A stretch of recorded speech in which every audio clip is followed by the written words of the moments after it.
I'm absolutely delighted that we could find some time in the schedule of Mr. Vish Mishra, who is extremely active in Silicon Valley, has been named by the San Jose Mercury News as one of the 10 most influential people in Silicon Valley. And to get into Vish's schedule today, to talk a little bit about what's going on in South Asia. We'll start off, let me give you a little bit more of an introduction. Vish has been a venture capitalist at Clearstone Venture Partners since 2002. He serves as venture director there. And before that, he had over 30 years of leadership and management experience in high-tech industries, software, internet, networking, and telecommunications. He was a co-founder of Exelon. He was a founder at Telera Corporation. He was a vice president at Novell Software. He's been an executive vice president at iPlanet and chief executive officer of 4 startup companies. He has served on the boards of over 8 publicly listed companies, and especially connected to today, he is a trustee of the large organization, the Indus Entrepreneurs.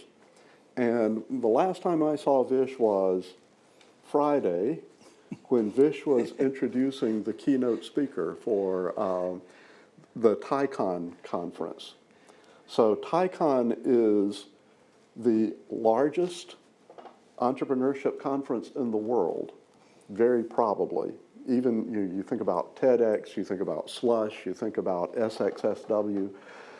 There were more than 4,700 people at the Santa Clara Convention Center on Friday, and my understanding is over 160,000 people were live by Skype and other kinds of video conferencing techniques. These people came from 22 different countries. There were 20 different tracks and programs, over 200 speakers. And this is presented by TiE, which is a huge organization that is devoted to promoting entrepreneurship. It started with some successful people from India here in the Valley 25 years ago. And a lot of these successful people are now charter members of TiE. And that involves not only significant financial contribution, it involves a lot of contribution of time to mentoring younger entrepreneurs. It's an absolutely incredible experience. He wasn't on the program, but Ro Khanna, the congressman, came by and gave greetings that morning, and Tim Draper was the main keynote. Here is a company from Tsukuba, Japan, who is exhibiting in TiEcon in Santa Clara last week. This was a senior vice president, Paul West is his name, of Visa, talking about the technology should never get in the way of the picture. Don't you like the picture behind him? So this was a session out of the FinTech. This was one of the breakout sessions where there were only about 200 people. So this shows you that it's a very interesting and diverse kind of group of speakers. This is who they were. I'm impressed to find out that Singapore actually has a director of FinTech and a vice president of Lyft on the same panel, and co-founders, the person on the left-hand side, Alok, was the moderator of this session. It was nicely diverse, although one of the points that was first made in TiE at the very opening of the plenary session was that they want to really become the inclusive entrepreneurs, not just the Indus entrepreneurs, and really try to get more women involved. We'll come back to that point a little bit later in the session today, but first, Vish, you must have had a nice weekend after TiE finished up. Did you get some rest? Just a little bit, yes. I did sleep for 6 hours on Sunday. And I slept some more also yesterday. So how do you look at the conference this year? Was it pretty much as usual? Any kind of surprises or things you noticed? Oh, yes. I think this really was by far the biggest and the best conference. Actually, the number of registered attendees were more than 6,800 actually. Wow. So we really we broke all time. All of the records. All the records ourselves. And you just alluded to some of the speakers. So besides just the keynote like Tim Draper and Vinod Khosla, and then we had who got the Lifetime Achievement Award from us. The next morning we had this other gentleman, Dr. Patrick Soon-Shiong. He is the amazing innovator in cancer stuff. And so that was very good. And all the breakout sessions, we have 15 tracks. You just talked about FinTech, you highlighted. So we had tracks on autonomous vehicles, AR, VR, drones, gaming, MarTech. So all the newer technologies where new, companies are getting formed. So they all were there. There were billions of dollars were represented by venture capitalists, and billions of dollars of wealth by entrepreneurs and other people. Yes. In 2 rooms upstairs, there were basically continual pitches by startup companies that were going on. 2 people who were real investors who were talking about investing. Correct, yeah. So we had 2 kinds of pitches. One, this was what we call the TiE 50 Awards. So we instituted that awards program in 2009 when I was president, and that has continued. So we go comb the globe and we invite all the people to apply, and we go through a very rigorous process of selecting. So we invite 100 and we pick 50 out of that. So 100 are fully vetted, so they're the top 100. And so you saw the pictures. That's really just a lot of young people. They want to change the world, and this is what we started. So this was our 25th year also. So that was pretty amazing that we were able to celebrate our 25 years of success as a. The other thing to remember is that this is a not-for-profit organization, and it's all volunteer-led and produced. The entire conference is done by volunteers. Wow. And no one gets paid. We don't hire event management people. We just, people who are engineers, they learn to be marketeers. People who are marketeers learn to be salespeople. And so it's a lot of work. And, you're sitting side by side, rubbing shoulders with a billionaire, and you are aspiring 18-year-old entrepreneur, okay? So, and everybody's so humble and good. So these are the charter members, okay? Highly successful people we invite, and they join, and we want to make sure they're also generous with the time, as you pointed out, not with their money. Because so TiE is a huge organization. How does it stay entrepreneurial? Well, because our mission has been the same since day one. We wanted to, our mission is to foster entrepreneurship and to encourage and promote entrepreneurship wherever it's welcome. So we really cater to just entrepreneurs. That's the only single mission we have.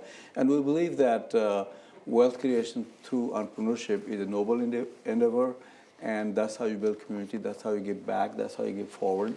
And we have not deviated from the mission, and that's the reason we stay entrepreneurial. And of course, now we look at, it's 25 years. The reason we want to diversify because we want to have more younger people belong to the group. We actually honored this one gentleman, Jyoti Bansal. He was a young guy. 9 years ago, this fellow could not even stay in this country because he didn't know whether he could get a visa. Well, he got a visa. He started a company called AppDynamics, and 2 months ago sold to Cisco for $3.7 billion. He became a semi-billionaire. So we gave him an Entrepreneur of the Year award, for example. Same thing with this other, our own member, Ravi Matre, he's a VC. We gave him a Venture Capital of the Year award because he funded AppDynamics, Nutanix, and just a long list of successful companies.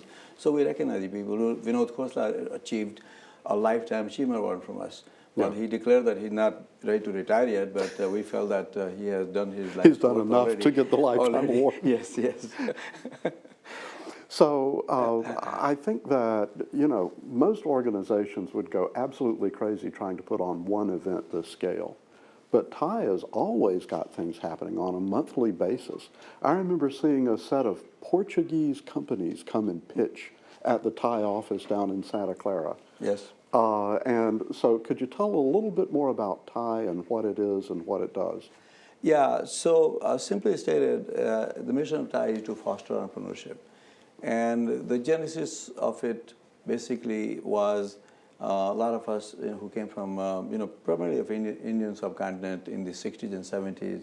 All we had was good health, good education. And we came to America, we took jobs in companies, or some of us, some people became, like professors, academia, and some people became successful entrepreneurs. So 25 years ago, we said, gee, won't that be nice if we form a society and help anyone who wants to succeed as entrepreneurs? Because we realized our American dream, and we said, let's share this thing. So that's how the genesis of TiE came about. And again, the mission is very noble. Creating wealth through entrepreneurship is a noble endeavor, and that's how we build community. So we started in Silicon Valley. That's where it's rooted. But then, later on, other regions in the U.S., primarily like Boston, L.A., Seattle, they all started coming to us and said, we want to start a chapter. And what has happened since then, now we are into 19 countries, 61 cities around the globe. But the U.S.-India corridor is still a very strong corridor for us. We have 24 chapters in North America. We got like a dozen and a half chapters, like, for example, in India. We have 3 in Pakistan. We have 1 in Singapore, 1 in Malaysia, 2 in Australia, Tokyo. Then on the Atlantic side, we got Dubai, we got London, Manchester, Germany, Belgium. It's like that. Yeah. And it is a pull organization, so we don't push. We don't say, well, we just want to go and create a chapter there. Because people have to be locally, they'll be successful, and they want to build local community through entrepreneurship. So they just come to us, and we help them. And now, so every chapter, so what we do, we basically, we have a lot of programs. All programs are geared toward entrepreneurship. And so we do 2 things. One is that, okay, every program had to have inspirational aspect, informational aspect, educational aspect, and preparing entrepreneurs aspect, and also funding the entrepreneurs aspect. So those are kind of constants. They don't change over time. But the other thing, what we do is that we will point them where the future is. So, for example, that's what we showcase. So opportunities are let's say, in the Silicon Valley technology. So like we talk about autonomous vehicles, AR, VR, drones, FinTech, MarTech, those kind of opportunities. We also had another component we built, 3 elements. GovTech was very important this year, because a lot of governments came to, because government, every country, starting out with Estonia, for example, or Singapore, those the 2 governments, absolutely, they've gone so digital, it's just unreal. So we said, let's feature them, and we invited other governments also to come and talk about innovation happening in government, and how can you provide better services to your citizens, and how can you also be relevant to the citizens. So that was very, very good. Youth. Again, we introduced, like in 2009, we started encouraging youth, high school and college freshmen and senior and sophomores, come and consider entrepreneurship as a noble career. So that track was very well attended. The other thing was called social impact. So besides just organizing for-profit ventures, we also encourage people to create non-profit ventures, especially the bottom of the pyramid. Okay, helping out the poor, but do in a business way. It's not a charity, it's not a handout, but just really create opportunity that caters to these kind of people.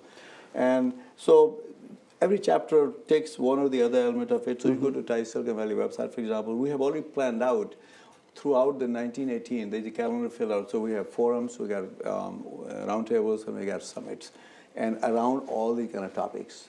And we are constantly, bringing people who can share their story, success story, because that's the inspirational aspect. You all have enough successful people. We ask them to come and just tell your story. And that really works very good. Yeah.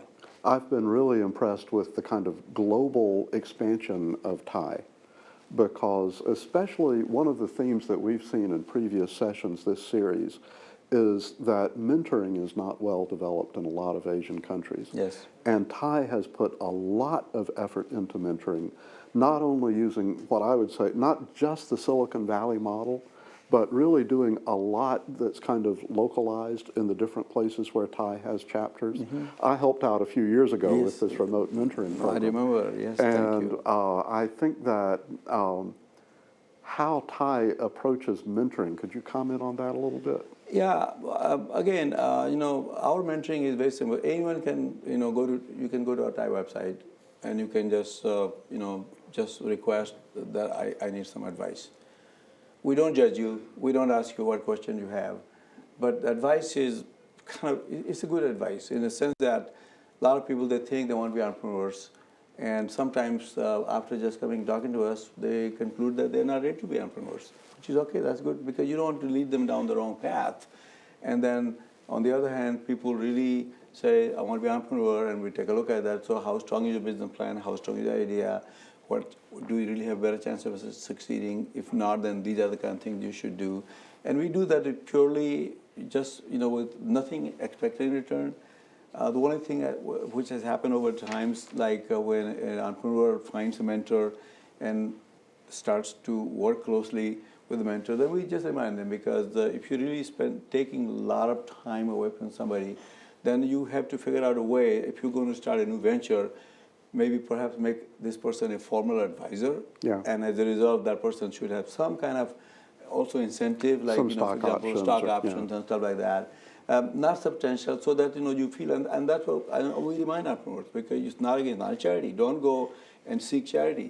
If you really want to, create economic wealth for yourself, you should be prepared to share them with others, and that's really very important. Okay, a lot of entrepreneurs, they don't understand it. No, you have to get other people involved, and as a result of this, through this mentoring or just accessing TiE, people have found their co-founders, people have found their investors, people have found their mentors, people have found their advisors, and there are people who just swear by it, and they say, well, was it not for TiE, or was it not for this one particular event, or was it not where I sat and had dinner with somebody, had a coffee with somebody, and then I developed a long-term friendship. Actually, people now, they tell us, people even have come to TiE and they've met other people that they've met their soulmate. For example, they get married. So that also has happened as a result. So it's a really, I really encourage all of you to really join TiE. And I think you'll be really, you'll be impressed. Yeah, so thanks. So let's talk a little bit about what's going on in the subcontinent. I've got a few slides on some data points that we can take a look at and talk a little bit. First of all, investment in India has really jumped up in the last couple of years. This is quarterly. Each bar chart is a quarter. Yes. And so you see that it went up to about $4 billion total in 2016. And for the longest kind of time, it was not quite $1 billion a year. So it's really just, really since 2014 that the major jump up has happened. There are a lot of companies formed every year in Thailand. These are specifically tech-enabled companies, not just, new shop stands, fruit stands or things. I think these are interesting numbers. 52,000 in the U.S. The number I'm familiar with for every year in Silicon Valley is somewhere between 14,000 and 20,000. It varies depending on the year. So that looks a little low. So if that's a little low, maybe the rest are a little low too. But in any case, the government in India reported last year that there were 19,000 active tech-enabled startup companies, however they define that. And, by the end of 2015, there were already 8 unicorns in India. But there are some challenges. India has a complex regulatory framework, and there is a certain amount of what you don't call corruption, you call facilitation payments to like the local police or whoever, right? And the biggest problem, I think, is that it's really difficult to enforce a contract or sue somebody because there's about a 10-year waiting period for lawsuits to get to court. Something like 50 million lawsuits waiting to come to trial. And it is still the case that in India, only about 10% of the startup founders are women, so it does need to be more inclusive. Although 5 years ago, that was 6%.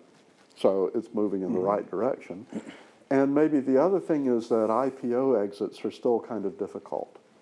If the company doesn't come here to the US and go IPO here, the process is pretty difficult in India, and it's hard to raise really sufficient amount of money to make the process worthwhile. So that's kind of the whole thing. How does this fit with your perceptions? What do you see happening over the last few years? Is it really picking up? Yeah, things definitely are picking up. As you pointed out, the jump in, the investment activities, that's really real. That's happening. And just on that point, I'll just point out, okay, well, a lot of startups are starting out in India, And India still needs more venture capital than it really has, especially at the early level, at the early stage. I'll just contrast you like with China, for example. 70% of the Chinese startups in China, they get funded by Chinese money. In India, it's like only 5%. So it's pretty tiny sum. So most of the dollars that's moving into India is venture capital. It is basically from US. My firm, Clearstone, about now 12 years ago, we decided to go to India because two of our partners happen to be from India.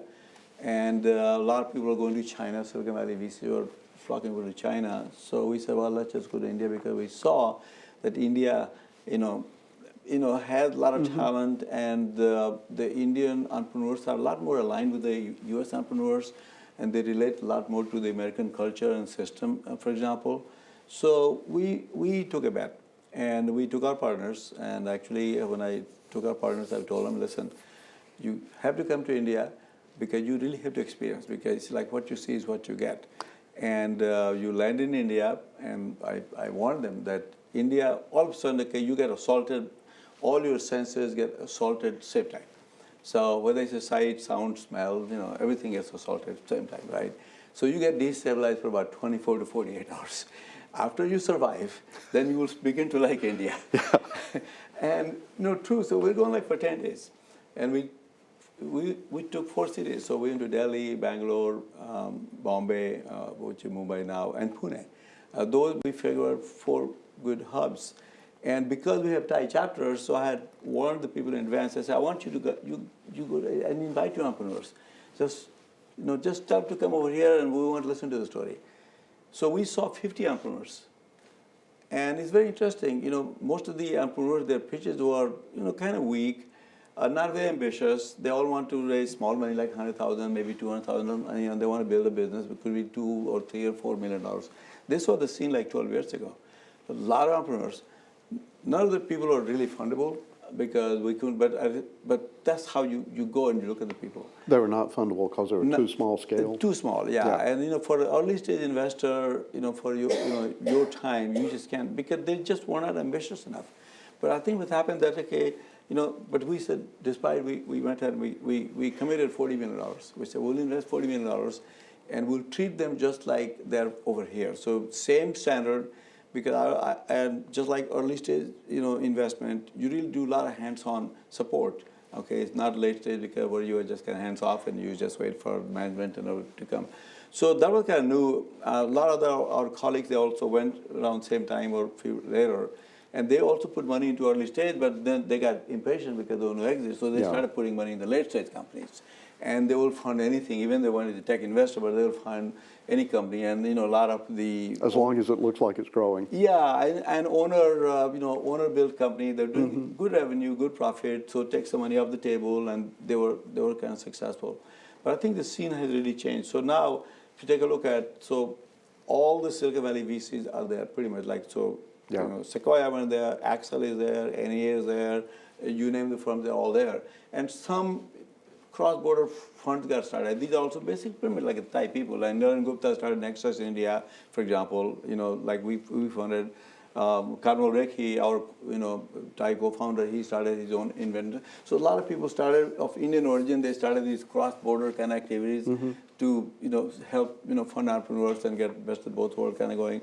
And the dollars has continued to move. Now what has happened that the Indian, I talk about the Indian VCs have come on the scene also. For example, like a lot of Infosys founders, just about every one of them. So whether it's Murthy, whether it's Nandan Nilekani, or whether it's Mohandas Pai, Krish Bala, all of them, all 7, 8 of them have their own fund. Then Infosys actually has official fund, it's a $500 million fund that they will invest both places. Wipro, Ashim Premji, he has his own fund, investing over here. Mohandas Pai's son is over here investing. HCL, their investment is here. Tata, Ratan Tata himself is an investor. So what happened that these big names in India who are very renowned, they have gotten that thing kind of going. So that thing is good. So it's that's why it's up to 25% of funds getting Indian VC money. Yes. Because I think 10 years ago it would have been more like 5%. or even less. Yeah, so, but it's still, so, I mean, it is still small compared to... Yeah, compared to China. Compared to China, yeah. So that's true. Now, the other thing that you talk about the regulatory hurdles, true, they really are the case. So one thing that happened that the Indian Prime Minister, Mr. Modi, who is very progressive and very development oriented, so last year we actually TiE assisted with that. We gave them a kind of paper as to if you really want to promote entrepreneurship and really help startups succeed, so you have to change some regulations. And most of our recommendations really got adopted. He announced it. So we did, it's called, there's a Startup India program. They committed to invest $1 billion government fund. Yes, the implementation is slow, but nonetheless, the blueprint was announced, where, closing a company in India, whether it's a startup company or going concern, is you just can't shut a company down. You can't kill a company. I mean, laws are so archaic, okay? So, and not only that, but if you were an entrepreneur, they call them promoter, and your business did not succeed, and you kind of get condemned. You get black mark. So you just cannot start another company. So a lot of people, who fell in that, situation, they will go and start a company in the name of their, wife or son or, uncle or whatever it is, But you cannot now use your name. Okay? So these are old British laws that they adopted. And other countries, by the way, have the same thing. It's not just India. Europe has the same problem. Okay, they just take Japan has the same problem.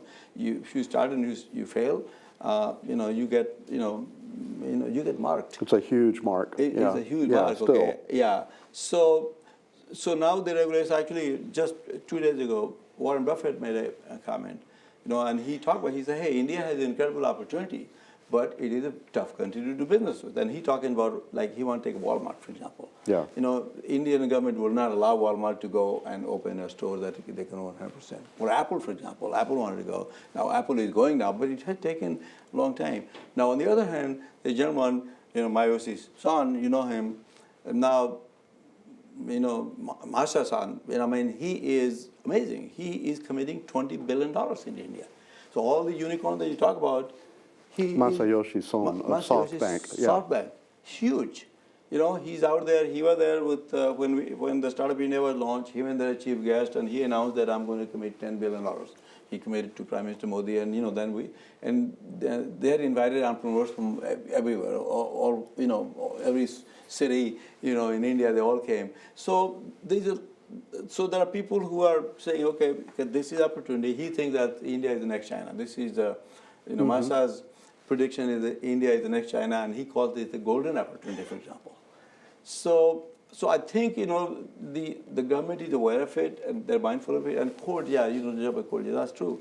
Because Indian court system is very, very archaic. And the problem is, that's the big difference between here and India, for example. So when we introduce a bill, let's say our US government introduces a bill. So you always figure out how you're going to pay for the bill. So in India, they introduce a bill, the bill gets passed, and you have no clue how it's going to get, who's going to pay for it. So as a result, I don't know. We may be learning that model here, Well, but it's so true. So I'll tell you, a few years ago, the Indian government, they passed a law that bouncing your check is a crime. It's not a civil issue. It's a criminal issue. Wow. So as a result, all the people writing checks and checks are bouncing, and the courts are just filled with those kind of cases. Now they don't have judges to preside over a case. So the issue is, the court system, they don't have judges. It's not sufficient number of people. Not sufficient number of people to process the workload. Yeah. So they didn't invest in that part. And so that's how all these caseload that you have, and the 25% I think in the court cases. Today I was reminded just the other day, there are all these silly cases like this, check bouncing. So but you yet bounce a check. each case is equally important to the judge. Yeah. The judge has got to do them in order. In order, Right. exactly. So I think they have to wade through that kind of stuff, but nonetheless, that is a problem. Can we go back to the investment for a minute? Sure. The fact that foreign VCs were so active in India, is that generally regarded as a good thing, or does it look like kind of imperial control from outside? Or one of our speakers a few weeks ago had a great term. She was talking about bungee mentoring, where the mentor swoops in and gives advice and then disappears. So are the foreign VCs generally regarded as a positive thing or as a problem? Well, they're a positive thing because, as you know, the money, I mean, venture capital is money of invention. Yeah. So if you are inventing an idea, inventing a new company, and if you don't have funds, so it's not a bad thing. It's a good thing that money is coming in. Good thing the money's there. Now, but when you look at the general investment, whether it is a venture capital or even foreign direct investment, doesn't really matter how. Capital by definition is covered. Capital flows to where it sees the least resistance, and it sees it can do more good. So if you take a look at that, so when people are going to India, they're saying, hey, I'm coming in there, I thought that things would be okay, but now too much headache, too much stuff. So some people, they get scared, they pull away. Yeah, So it's not that there's a bungee, Yeah, right. they went with the thesis, the premise, things are not working out. And the venture capital, because, all the VCs, it's not their personal money, they take other people's money. So they also have fiduciary. It's not your own infinite wealth that you want to say, okay, I can, sit through it forever.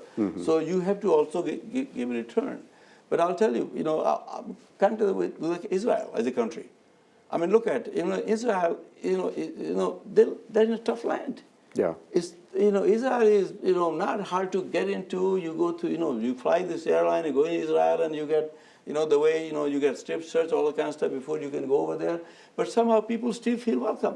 So they endure all that kind of stuff and go. So Silicon Valley Capital companies have gone to Israel and they have taken advantage of the opportunity, the talent and whatever. The Israeli government created policies to encourage entrepreneurship locally as well as to attract people. Ireland, okay, they had situation. Remember, Ireland was in a sad situation. Then they really discovered that we have to attract foreign capital. Yeah. So if you want to attract foreign capital, you have to make it easy. Again, capital is covered. Capital will flow to where it finds the least resistance. If capital is not welcome, capital will go. And India suffered actually as a result of that because India was, foreign direct investment in India was not coming. It was going to other countries, but India was not taking advantage of that. China, on the other hand, China has a lot of issues, political system is different, et cetera, et cetera. But nonetheless, capital has gone to China and people have gotten their return and, they feel good about it. So a lot of the kind of reputation that India has on the outside is that it's very closely associated with social entrepreneurship. People like Nobel Prize winner Yunus, who worked with all the microloans and so forth. I'm curious how much of the sort of new crop of startup companies are aiming at bottom of pyramid and how much of it are really looking at the middle class, because the Indian middle class is also really growing quickly. Well, I think, a first-time entrepreneur in India, they're not starting, a social ventures. Okay. Because, again, if you have not succeeded, you need to, through entrepreneurship, if you generate wealth for yourself, that gives you a level of confidence that, hey, I've kind of made it. Then you become generous. The thing is that, I always, tell people, be aware of the naked man who, wants to, lend you a shirt or, So it's not there, okay? I mean, I see some of the young people, idealistic, Stanford campus, all the campuses have, I want to go change the world, I haven't done anything, and, that's not, these people have made so much money, they are doing this, are doing, and I want to start social ventures. No. You need to get your grounding because whether you're running a social venture or you're running a for-profit venture, you still have to have that discipline. Yeah. You got to have a mission in mind and you got to do it right way. Otherwise, how would you measure that you succeeded? Good point. So the only difference between social ventures or for-profit, your shareholders are different. Ultimately, you still have to give reward to the shareholders. People who are going to give you grants, people who are going to give you let's say donations or whatever it is. They want to make sure that their cause, you are satisfying their cause and you give them the report on a regular basis that yes, we're doing fine. Okay. So I think most entrepreneurs that I see, they're really starting for-profit ventures. They want to become successful. They want to create wealth. Then they want to feel good in the community. Then they want to do charity work. So take a look at all the people, like, again, example like Infosys, Wipro, all the guys, they all are very charitable. They've created, but they're all poor. They have no money. They all started poor. They didn't, so they had to first earn it. Then after you make the wealth, then you can use it the way you want. Then you do whatever you want. Okay. So kind of picking back up on the government programs. So you were talking about TiE has given this report to the Modi government about Startup India, and this has been happening. I'm curious what other kinds of things. Is the government putting money to make it easier for startup companies in terms of like sponsoring incubators, or what kind of things are going on? So, yeah, that's happening actually, every government, basically, because all governments have realized, and that's the reason we get constant visits from so many governments. They come to TiE and they just want to come see what we do, because, so the government, they have realized that economic development is a part of their agenda through entrepreneurship. Economic development through entrepreneurship is part of the agenda. And so hence they're trying to ease the way. They're setting up some funds aside, going through, still, they got application process, so you can get some funds and get some grants. They say, okay, we can give you a building, or you can, quote unquote, incubator, accelerators. But the truth of the matter is, just by giving a creature comfort, like a building and electricity and, maybe a computer or an internet connection, that's not called really incubator. You are more like a real estate play. I mean, that's important. But the missing component is the mentorship. Unless you really have the ecosystem around it, where successful people can come and they can maybe adapt an entrepreneur can go and get some active advice and guidance. And that's where so it's interesting, because even though TiE is as active as TiE is, India is so big, there's just not enough mentors. Never will be, probably. There won't, exactly. But I guess at the same time, I also, say, I mean, this has been my kind of message to a lot of my colleagues and friends. I'm saying, or even, it doesn't make, even for you, you want to make a difference. Whatever you want to do, at least make a difference for one person. You can always help somebody. So find one person, just imagine how that could multiply. So I'm saying, you don't have to mentor 500 people, or 200 people, or 100 people, mentor 5 people. And that's okay, because you have made a difference. So I encourage people to, sharing your knowledge, sharing your advice is a noble thing to do, because you can't take it with you. So you might as well, and the fact that you share your knowledge and advice, your knowledge does not deplete. You can share money, your capital can deplete, but knowledge, you actually, we learn. So one of the good things about mentoring is, the reason I talk to all the young people, because I just pick up so many ideas just from young people. Makes it easier for me, because then I don't have to go study. So I can talk to somebody and say, tell me about this technology, or tell me about this thing. I get a gist of it, and I feel good about that too. So Vish, I got to ask you, what makes a good mentor? What makes a good mentor? I think, in my view, a good mentor is really someone who really gets into your head.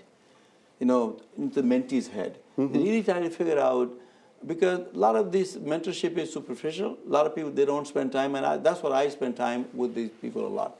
So when people come to me and ask me, so I want to be an entrepreneur. So I ask them a question, like I said, great, I'm so happy that you want to be an entrepreneur. So tell me, why do you want to be an entrepreneur? And you'll be amazed how many wrong answers there are to this question. And that's what I tell, and I engage people in a conversation. And I say, okay, that's okay, but how about this, or how about that? And by just talking to them, listening more, so if you can get over that, so that's just get in the head. I like to get more to the head. First of all, a lot of people are, because, again, I want to be a entrepreneur because, I read about this person, that person made so much money, that person is so successful. My question is good to have a role model. If you want to have somebody as a role model, then try to be a student of that person. What do you know about that person? I'll tell you a true story. It happened many years ago. This one entrepreneur came of Indian origin, and same thing, he wanted to be an entrepreneur so badly. So he comes to me, can I have some time with you? I said, sure, you can have some time with me. And so I asked him the same question, why do you want to be an entrepreneur? And he said, oh, because I want to be like Vinod Khosla. I said, do you know Vinod? He said, no, not really. I just heard about him. I said, I know Vinod, but I don't want to be like him. Oh, you don't want to be like Vinod Khosla? I said, no. I said, what's wrong with me by being Vish Mishra? And he was just floored. He said, oh. I said, if you really want to be like him, I said, you really don't know much about him. So how can you be like somebody when you don't know enough about that person? So you have to really, and that's the kind of, a lot of people are running out with just superficial stuff. Yeah. And even they talk about even, the business plan. So it's like by being somebody, but the other question is, oh, I want to, take on this company. Same question. What do you know about the company? Just because you read about it, you read the report, do you really know the company's challenges and issues? How can you fix their problems? So I think, for any entrepreneur or any mentor, that's what I do. I really try to get into the head, and they open up and they say, yeah, I think I have, yeah. So if you're the entrepreneur looking for a mentor and somebody answers your question with something that makes you kind of disturbed, yeah, that's probably a good thing. Absolutely, absolutely. Yeah. Because you don't want to say, oh, that's fine, that's okay, go on, because you also don't want to give people false guidance and advice. Yeah. Because you're doing that person more injustice and more disservice. Because that's not a good thing, okay? Because my job is to get the best out of there, okay? Now, even like a startup company, the stats are out there. Even a typical VC, they look at 100 companies, they fund only 2%. But me as a VC or for any investor, because this room has 100 people, I don't know which 2 people really have the best ideas or who really have it. So I have to talk to everybody. So that's the other thing that also is very important for VC, and that's why they spend a lot of time talking to everybody. Mm-hmm. And just because they talk to you and they didn't fund you, that's not a bad thing. Just because you talk to them, and you didn't get funded, that's not a bad thing for you either. So for you to raise capital, you really have to go and talk to a lot of people. So as the amount of investment money in India has drastically increased, the entrepreneurs, of course, are learning how to pitch better, so they're aiming bigger. But are you concerned yet that maybe it's going to get a little bit too easy, and so the quality of plans or the quality of execution may go down?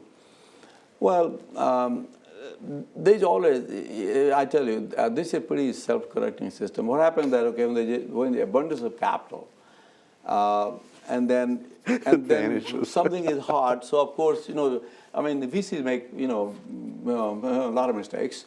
So they will bet on something and they didn't know. So there's a lot of dollars chasing, a few good ideas. Yeah. And also same time, an entrepreneur, oh gosh, this is, now everybody has, I see every day, the whole gig economy. Oh, I'm Uber for this, Uber for that. This is, I remember when Google became, every day I'll see a company, another search engine company. Oh, I think I have better than, Google, so that other thing also happens. But the thing is that just because a lot of capital is available, people just don't become smart all of a sudden just because of a lot of money. Okay, so I tell people, because we're biological creatures, we don't evolve. Money can, all of a sudden, okay, there's a lot of surge of capital, but the thing is, but as a human brain, we don't evolve. So I tell people now, you have to be very focused into whatever that you want to do. And it's not about you have to learn to pitch better. That's the wrong thing to do. It is the strength of your business plan that matters. Is what is it that you want to, what problem you want to solve. So I give, every entrepreneur, when they come to me, they say, let me show you my PowerPoint. I said, please turn your computer off. I want you to tell me the story. And even I guide them. I said, I want to hear your story in this order. And that really works for me. And it actually works for me better because that's a very good mentoring. The order is very simple. You have to focus if you're define for me presenting what like that. pressing problem you want to address that exists in the market. A pressing problem. Because if there's pressing need in the society, people will spend money on it. People will want to get that one addressed. So after you identify the pressing need, tell me how is that need being satisfied today? That's called competition. Business school jargon is called competition. If there's a pressing problem, believe me, maybe you don't know that, oh, to my knowledge, nobody else is doing it. Well, my friend, you just have not been outside, just go out, look around, okay? If the pressing need, some people trying to address it. You just don't know it. So identify at least half a dozen or so people who are trying to solve the problem. And then you should know it very well, okay, their strengths and their weaknesses. And define your approach based upon that. And why your approach to address the problem is far superior. And I'm not talking about technology. I'm saying define your approach to address the problem in a far superior way. Because if you don't have a far superior approach, people don't switch. If you have a product or service, we complain about, oh, I don't like my car, I don't like my neighborhood, but we just don't go buy another car, we just go change houses. So just because somebody complains about little things, that's not called the pressing need, okay? So define your approach and why it is far superior. Then the fourth element to your plan to your story is, tell me what does it take to build a business? And start out with you. Who are you? What are you really good at? Honest to goodness, because you cannot make it up. If you're not good at something, believe me, people will figure out that you're not good at something. So you might as well tell them the truth. So I'm a great architect, I've not done a product, I can't build a product, but I'm really a good designer, for example, okay, but I'm not a good builder. That's okay. I have no clue about how to sell it. I have no clue about how to market it. I don't know how to raise capital. That's okay, be yourself. So start out with you, be brutally honest, and say, I need help here, here, here. Because if any investor or mentor wants to look at your idea, they are constantly, but how can I help this person? But unless they hear from you, what help you need, it's very hard for them to guess. So you be honest. And the last thing is, what does it bring in terms of revenue and profits? Because if you have no profit motive, you have no right to be in business.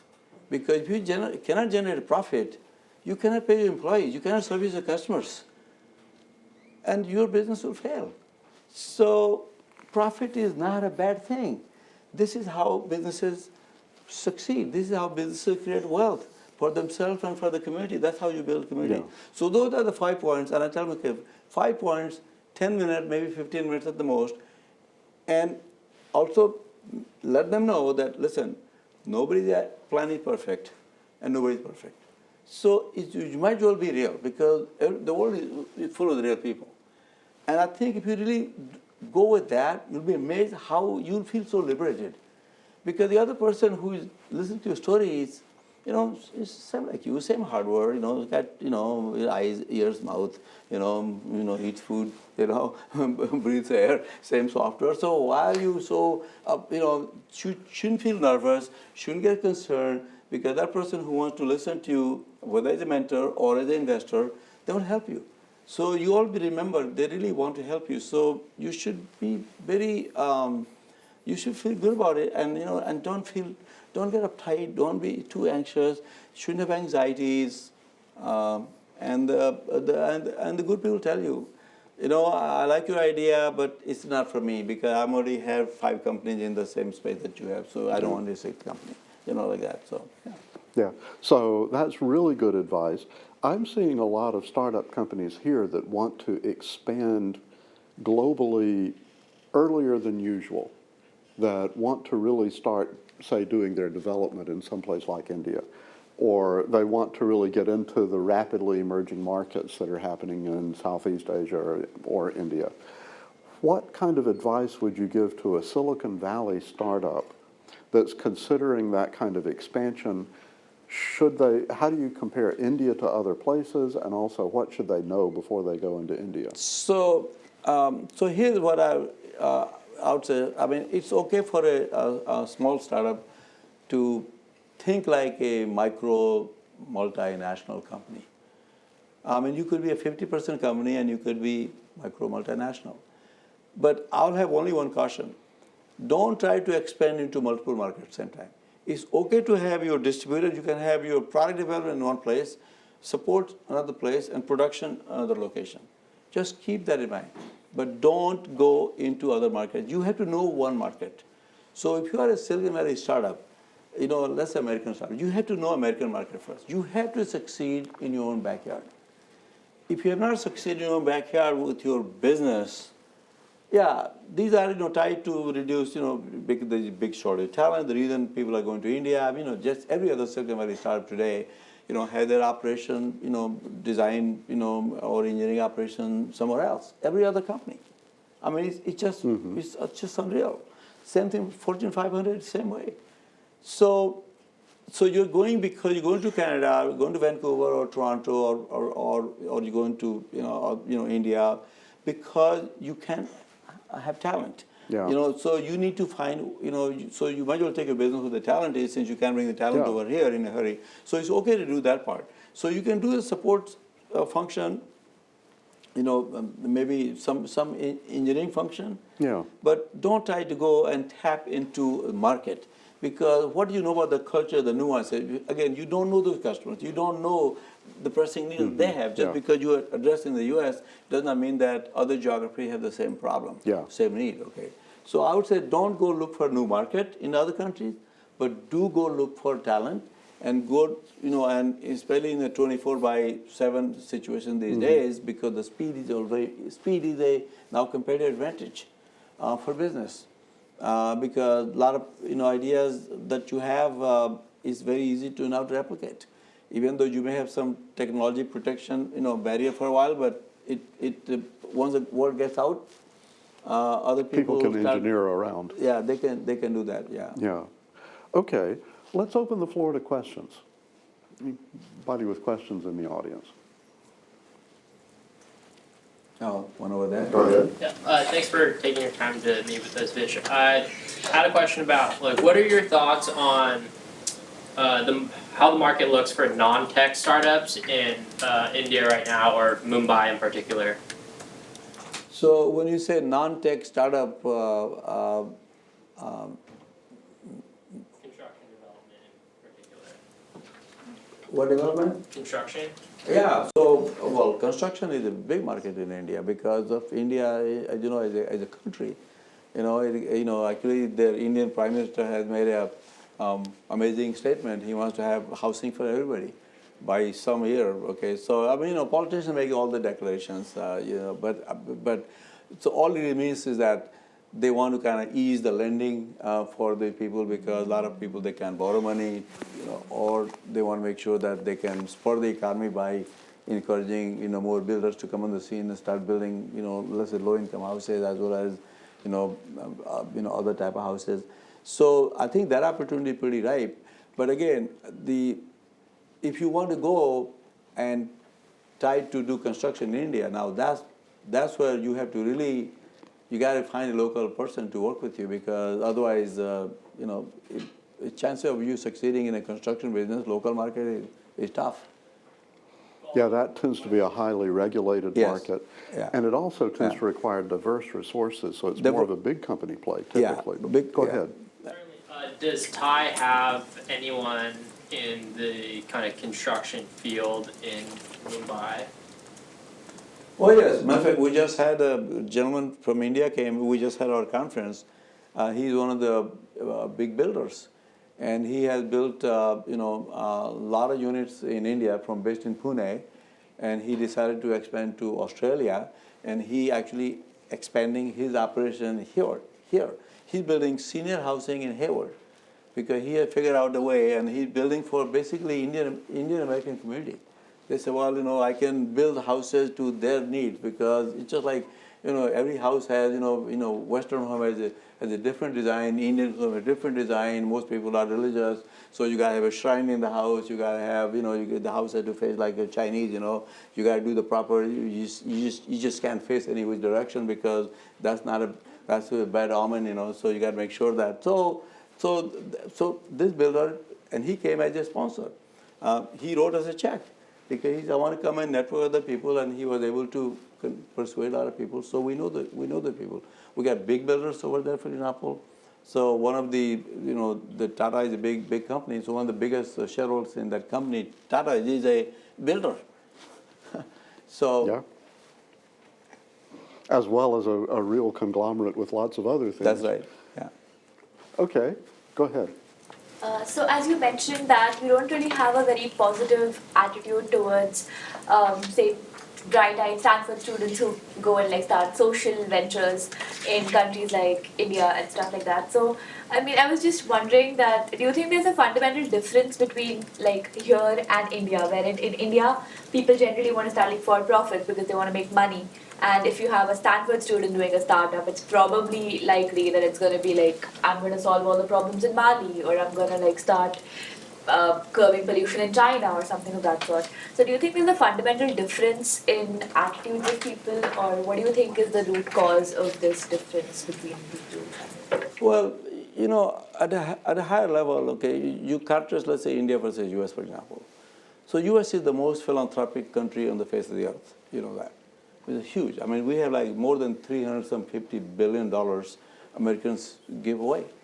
A lot of money. You go to the school, go to the churches, go to other, So, well, India, on the other hand, is like 1/100 of it. It's like only $3 billion. So, Indian, people in India, they build their temples, they do, other kind of stuff. But the social ventures, as we know in the U.S., is not there. I mean, the country that comes next to U.S. is UK, for example. So these social ventures actually, like it or not, but it is very much a Western concept. It really started in the West. And of course, it started early on through the churches because, before we had Social Security in this country, there was no such thing as Social Security. People live in the community, and people knew that some person is hard on their luck, and neighbors will take care of them, and they will take care of the family, all the kind of stuff. But then, as the country grew, and then families started moving apart, and elderly people didn't live with their children anymore.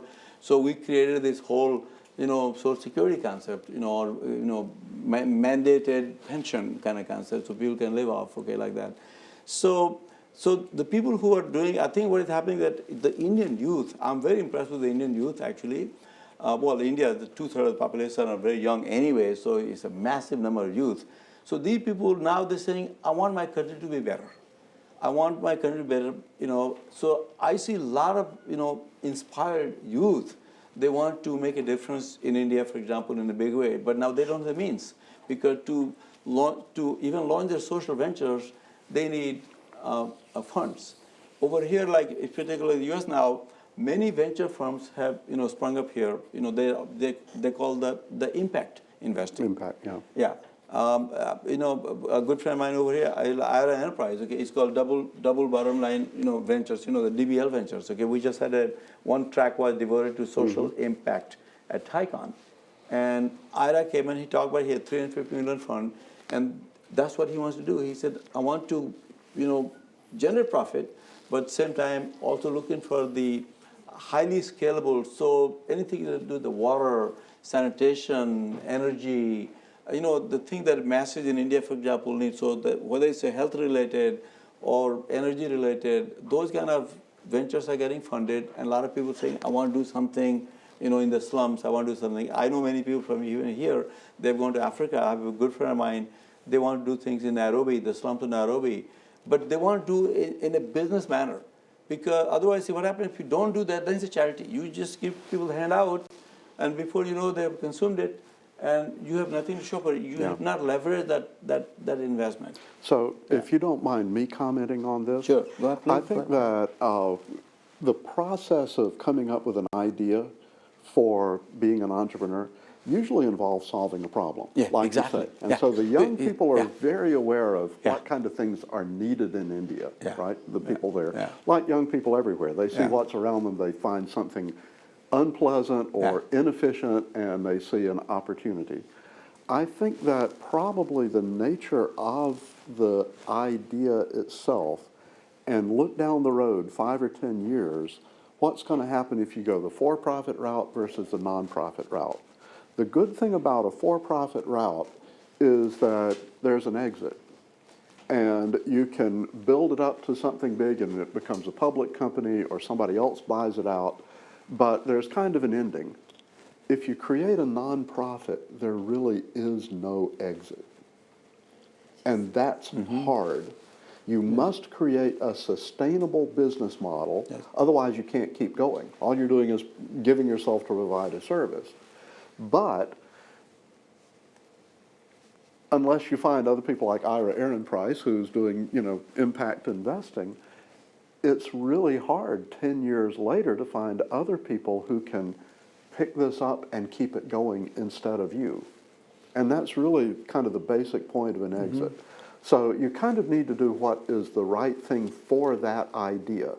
If the idea is something that really should stay nonprofit because there's an aspect to it that just isn't business, then do it.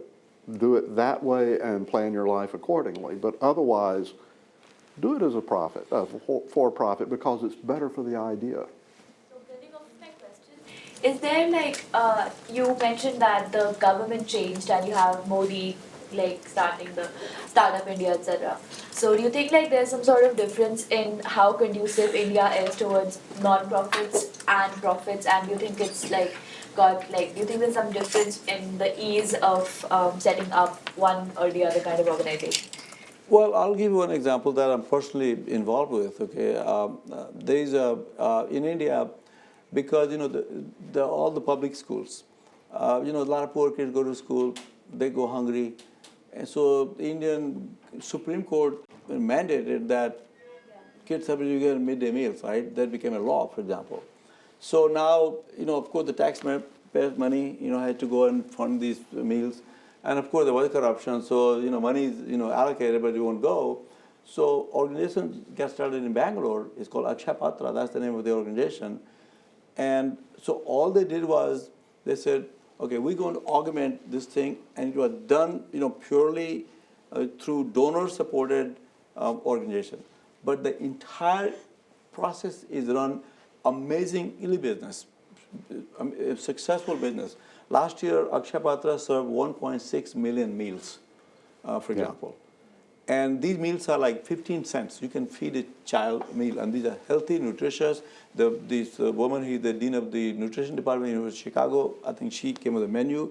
And only two kinds of meals. South Indian kids eat one kind. North Indian kids will eat one type. Now they have kitchens all over.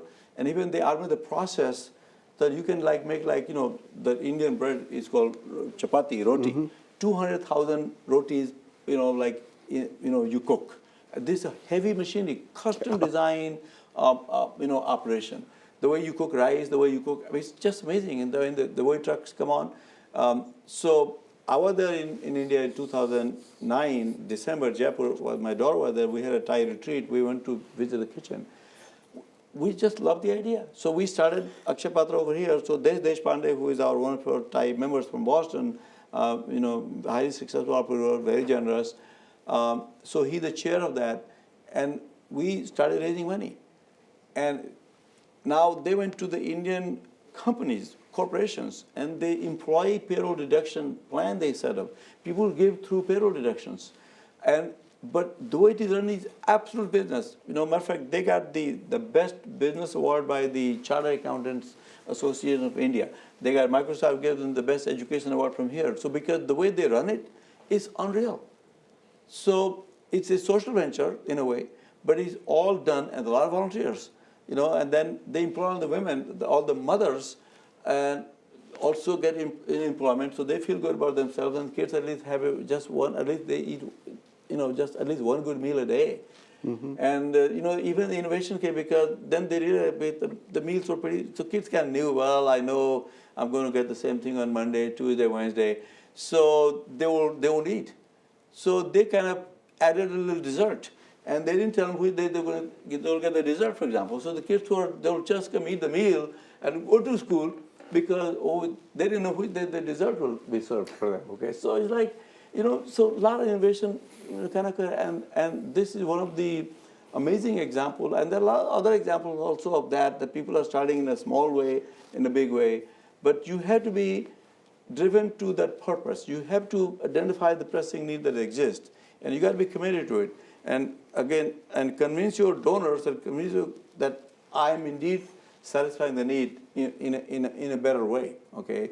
And you are making a difference. So you have to have more accounting, more reporting that you have to do. So just like pure business, you got to give a report. Yeah, last year we featured the Bohemian Hemp Company in this series. Oh, yeah. Which is a very interesting company that feeds part of its profits back to the farmers in India. Yeah. Right? It helps them grow hemp seeds. Yeah, Right? yeah. And for various uses that are all legal. Yeah, that's right. And it really is an interesting company. Yeah. So, but it's a business. Yeah, it is a business. So one more, Scott?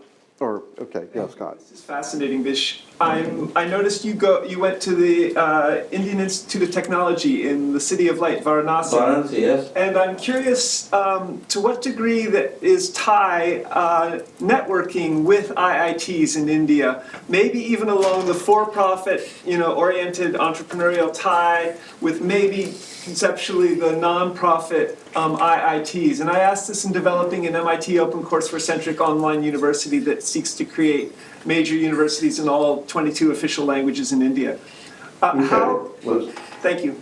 Yeah. So, well, a lot of the TiE members really are all, IIT folks. If you take a look at all the TiE presidents over here, the 8 presidents that we have, I think other than 3, everybody's IIT alum, for example. So from IIT Kharagpur and IIT, Bombay, like I'm with IIT, Varanasi. So there's a lot of affinity with IIT, and the IIT has started incubation centers. For example, IIT Bombay, IIT Madras has an innovation center, very, very successful one. IIT Varanasi has started that, and our people at Kanpur. So people are already helping them out as a result of that. A lot of people, whenever they go, they make a visit and they go teach a class, and they go, hold a session, and they talk about a particular topic. So that's really happening in a big way, and I think, and so they're giving back in a big way, yeah. So, thank you. Okay, behind, go ahead. Yeah. Hi, Vish, I just wanted to ask, for the more successful startups that you've seen in India, do you find that they're started by first-time or new entrepreneurs, or people who were in industry and then left the corporate world to start these startups? Actually, what we're seeing right now is just like over here.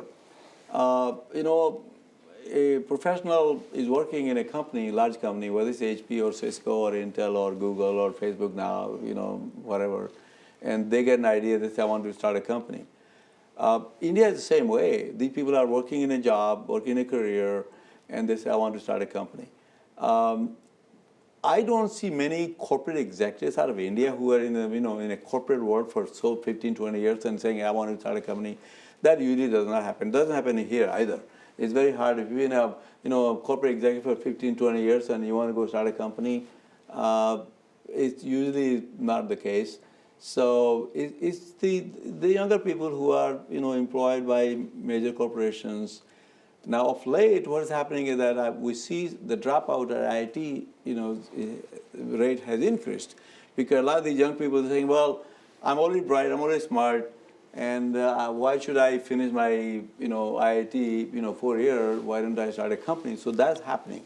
So people from there, they are dropping out and starting a company because they're copying the American success story. Yeah. So Vish, where do you see this going? This is the last question for today. What do you see about the prospects for India in the future? Do you think that it's going to be able to keep up in a new world in which China is more competitive and bigger, or what's going to happen? Well, definitely. The bet that we made on India, many, many years ago, I think is happening. And now the whole attitude of Indian, public is very good. They want to be entrepreneurs. They want to generate wealth. And the Indian people are always very enterprising. I tell you, because India has too many rules and regulations, but figured out a way to still. So India as a country is very enterprising. There's no doubt about that. Yeah. And I think with now the capital being available, the role models being available, the policy changing, you can see it's just whole unleashing of the new kind of companies coming out. And it's good. It's good. The young people. The young people in India, I have a lot of faith in them. Young people in India are going to make a huge difference. That's a great comment to end the session on. Thank you so much for a great talk today. Thank you, Richard. Thanks for having me over. Absolutely. Appreciate it. Yeah. Thank you. Yeah.